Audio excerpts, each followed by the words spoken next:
obviously, because the mouth is mid-sag. So what's most important about this position is we're looking for the dens and the lateral masses, so you want the spaces and the dens. And basically, you need to find the proper centering so that the skull is not in the way. So think about it if you bring your head down. Which way does it move your skull? It moves your skull up and it moves your teeth down.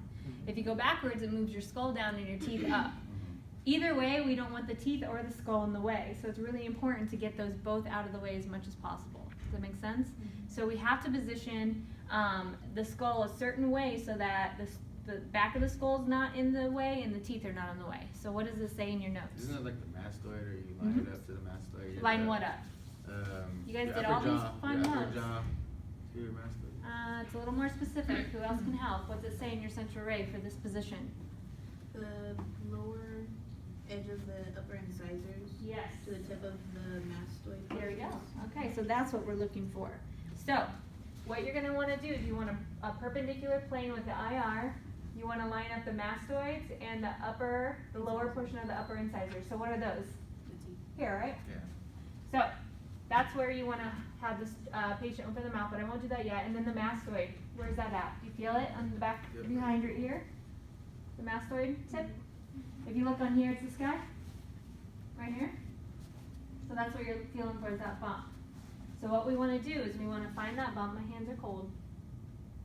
Right here. And then you want a nice perpendicular line to the upper incisor. So once you go ahead and open your mouth for me. So there's his incisors. Do you see how it's not straight? So I'm going to bring him down until these are completely in line with the IR. And then you're going to shoot right through the mouth. Does that make sense? Yep.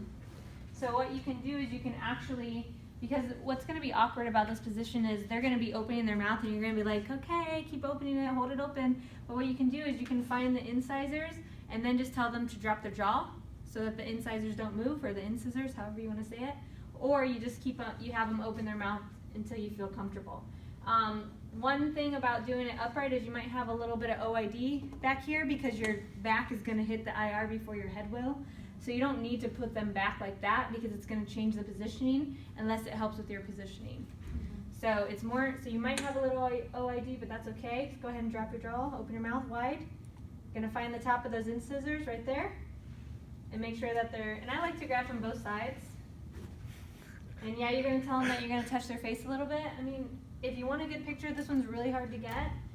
So then finding those mastoids, the incisors, make sure that they're perpendicular to the IR right there. Open your mouth wider. And then when they open wide, just make sure that they don't adjust their mouth. So then I would shoot right through the mouth. And I would hope that I get it very well. Okay, go ahead and relax. So note